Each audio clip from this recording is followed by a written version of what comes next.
Assalamu alaikum, peace be with you. I pray you're in the best of health and iman. I'm Wasan al-Tikriti and I'm your host. Welcome to the Rooted podcast. It's with a heavy heart that I begin by sharing some unfortunate news. I wanted to be co-hosting this podcast with one of my favorite people. And subhanAllah, for personal circumstances, she could no longer be with us on this podcast. We had recorded, in fact, the only reason I came back to social media because this wonderful person encouraged me and kept nagging me to come back and do something good and continue our idea of creating something beneficial for everyone. And we worked through all the material. We prepared the artwork. She's a very gifted, talented young lady, subhanAllah. She's got so much passion for the deen and for the Qur'an. She memorized recently the Qur'an in full, and she's been such an inspiration in my life, even though she's so much younger than I am. And I don't know why Allah subhanahu wa ta'ala sent her to me. And subhanAllah, she's such a blessing. She was the one who packaged my adhkar and got them out there. And she's the force of good behind most of the projects that you've probably seen on this space. So I want you to send her a dua because up until last week, we were going to co-host this podcast. And I sort of feel like I'm alone now, and I don't know. I wanted to back out, but she has pushed me, and she has said, "Nope, you have to carry on." And Allah's got us here for a reason, and I pray for her. She's doing the back end of all the things that you see, and she's amazing. So always know that Allah's going to support you with people, with talent, somehow, from somewhere, and connect you to the right individuals that get you to where you're supposed to be. And she's one of those people who just empower and push from the back end, and are just so full of love and ithar. So she will give to another what she loves for herself also, but she is willing to sacrifice and give for the sake of Allah.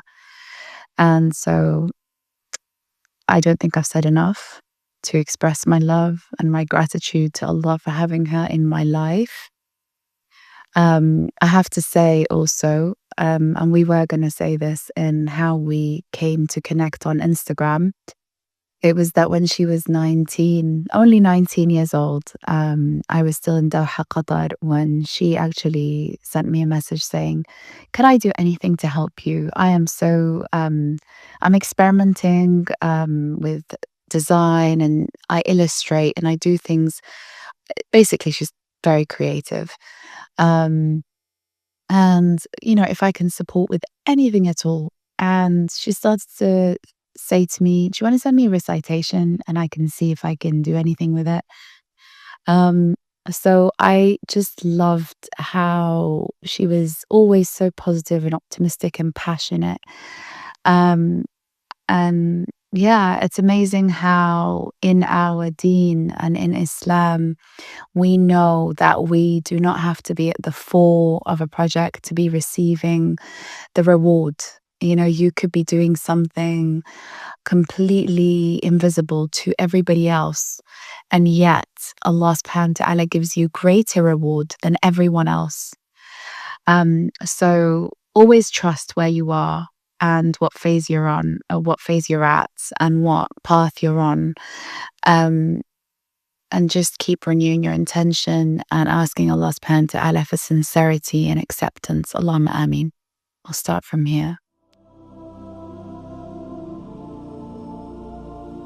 I wanted to share a little bit about myself.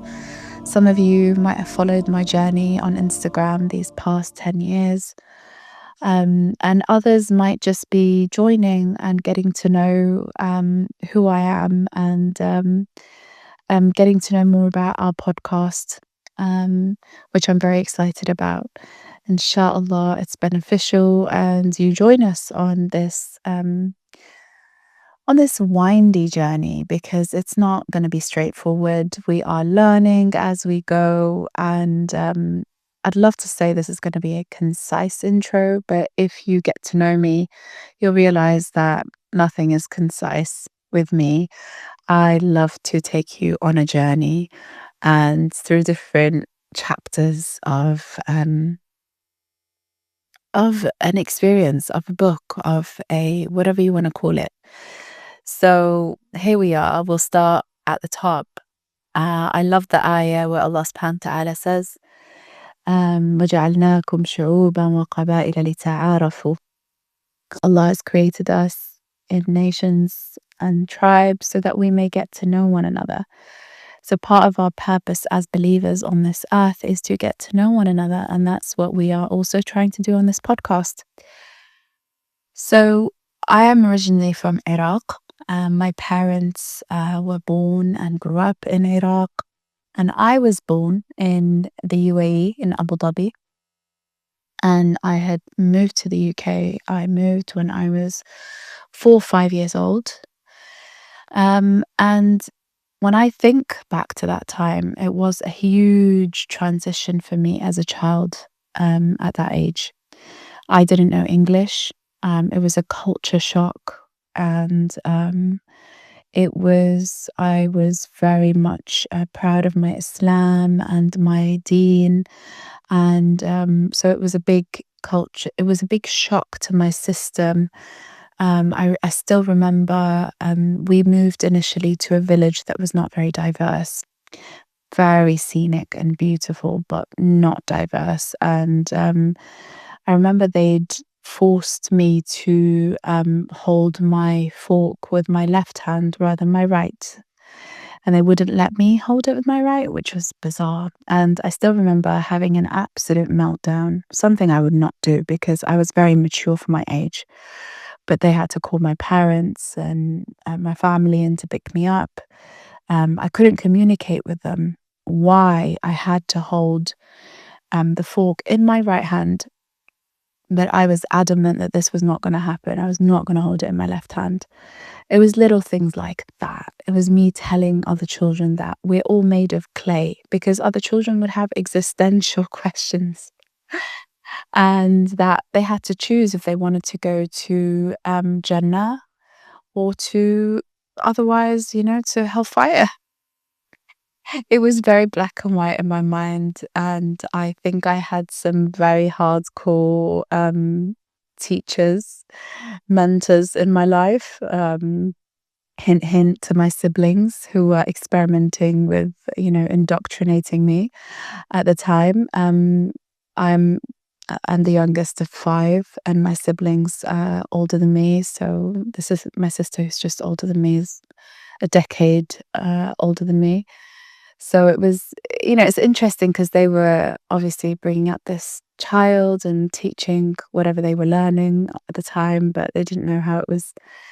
I was advocating for the dean at school and sharing everything, and my teachers would come and complain to my parents and say, she can't say this stuff and she can't, you know. So subhanallah, like when I think about it, Islam has always been the center of my life and something that I felt responsible for. Like I felt like the deen was part of my heart and soul, and I needed to share it with everyone. And I needed to, shout about being a Muslim. And I grew up in a family where, they were very vocal and well spoken. My father himself, has traveled the world and given lectures, and mashallah, like he's had his fair share of amazing life experiences with advocating for the deen, and although he's a medical doctor himself.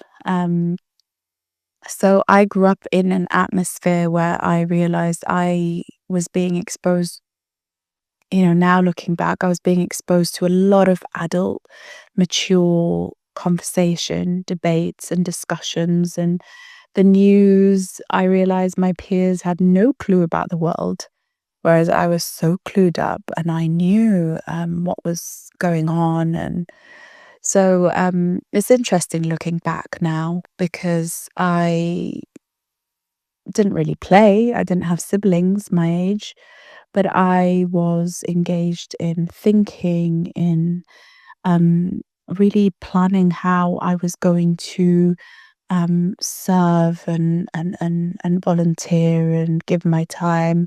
And what was amazing is that I grew up thinking beyond just myself. And I think it was a lot for a child, but I think it came in really handy when I became a teenager, when I was in high school. I set up a prayer room. I set up a Qur'an circle to teach Qur'an. I um, I set up a Islamic newsletter, a monthly newsletter. 9/11 had happened, so I was very much trying to clear up the misconceptions about Islam, and I was very dedicated to doing that. And I spent every month producing this newsletter and distributing it to all members of staff, to all children. Um, and it was thinking back, wow, it really, those were the golden years. Um, as a child, even before then, I'd sit with teachers, I'd talk to them, I'd debate with them, I'd discuss with them. And that all came from an environment that was very empowering. Um, and really sort of empowering me to speak up about um, certain topics. I'd go home and research. The masjid was at the heart of my life. I went. I mean, it was our second home. We didn't have families in the UK, extended families, so the masjid was our second home, and our friends were our families. We would have iftar together. We would play. We would pray. Um, so it was where we would learn. Um, and I I grew up not being allowed to listen to music, or it wasn't a thing. So I'd in my Walkman, I'd listen to whatever cassettes were in the house, and that would be lectures, reminders, Qur'an. I'd imitate so many reciters, and I would transcribe Sira tapes. Like I would transcribe the reminders, the lectures, and go and deliver them as a teenager, as a child. So I look back to those years and I realize where that fire in my belly actually started, you know, and how precious those years are. And I think back and I think I didn't. What was really important and empowering is that I was given the space to do that. I couldn't wait to get to an age where I was taken seriously so that I can actually do that stuff without saying, oh, she is the youngest person to do this. Or I was just being seen as amazing because of my age. And I couldn't wait to get to adulthood to really, really like advocate and do the stuff I wanted to do. And so subhanallah, it was amazing. I was a brilliant child and teenager. Um, I think that when I got to university, it was around the Iraq War, and that's when I decided, as a Muslim woman wearing hijab, I was going to study journalism, politics. That's where we were needed. That's where, I was already taking interviews on media channels, and I had the confidence. and I was on that path. And then subhanallah, I got married, and my husband, his work moved to Dubai. And so we moved and lived in Dubai for 8 years, 7, 8 years. And those years were a little bit tough, very tough for me actually, because I think there in my 20s, I really had a bit of an identity crisis because I didn't know. I went from being that kind of really active, outspoken person to a person who had to really um, quieten down and change their priorities and goals, and really sort of everything became about dunya, and spiritually it was a very draining chapter in my life, and it led me to my the fire in my belly to really die down. And I do believe that it was part of Allah's plan. It was a diversion that, was much needed in my life, maybe. But subhanallah, it wasn't the same. It was a difficult period because Dubai is different, very different to the life I was living. Don't get me wrong, I loved it at the time. I grew to love it very much. I was, and when I left it, I was grieving as well because we left to Qatar. But then the good thing about Qatar is I jumped straight into a job in then in news, not in news, in journalism. Um, so I that was kind of my forte. And then as soon as I started that, subhanallah, I fell pregnant with Aya. And I felt, I couldn't continue. And um, it was very confusing at the time because I was like, oh, motherhood is really important. I want to be present. And so I chose motherhood and staying at home rather than um, working full time or um, being somewhere else apart from home. And that's where I had Aya and Sama, my two girls, and Qatar was beautiful.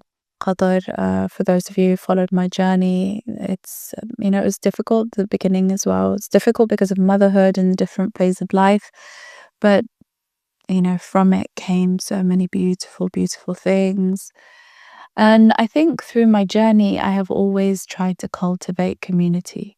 I've always tried to bring people together. I think through traveling and losing friends and family and the masjid and everything I grew up with, like my uni friends and my childhood friends, I think everywhere I went after that, I made sure that no one felt alone, and that was a skill that I had, and I still have in a way, it's in me somewhere, where you connect people. I would always make sure everyone was involved in, or something was readily available to cultivate community. So alhamdulillah for that. Um, I went into education. I went into setting up an Arabic project for children. I did storytelling for children. I wrote some stories and recorded a podcast. And I authored one of the stories, became a book. The girls chose a story and said, "Mama, bring this to life." And so I called it. The story was "No One Sees Me," and that was a new experience for me. But I learned a lot from it. I worked in a school, which I learned a lot as a mum, to work in education and to work alongside children. Um, it really empowered me. And it gave me the tools that I needed when the girls were young. And it was very enlightening, to be honest. And after that, I did a psychology master's in psychology. And I will, inshallah, continue. I've been through a 3-year huge transition. And I think it's just about the storm is just dying down, where I can then just sort of I'm trying to breathe and focus on myself now a little bit more. So I pray that that is when I start my journey towards building on the masters that I did in psychology, whether it's to go towards the counseling route, um, doing Islamic psychology. I'm not entirely 100% clear, but inshallah, my aim has always been to support people, to help women, to mentor girls, whether it's coaching, coaching them. I know that mentoring and coaching and, they're different, but ultimately it is because of the life stages that I went through and being away from family and everything, I realized that we need so much support and so much sisterhood and um yeah, so inshallah I can enter that space and do something with myself, and this is part of the journey, is sharing and doing good, um and the Quran is a central part of your journey and my journey as well. And it is at the heart of every conversation we have. And every episode, um, inshallah, will be, reference to the Quran and to the Sunnah. And that's why we've called it the Rooted podcast, Rooted. So follow along and inshallah be inspired, and learn more about us and share with us as well, because this is a conversation. So we can't wait to get to know you along the way as well. Jazakumullah khair for tuning in and listening and for your patience.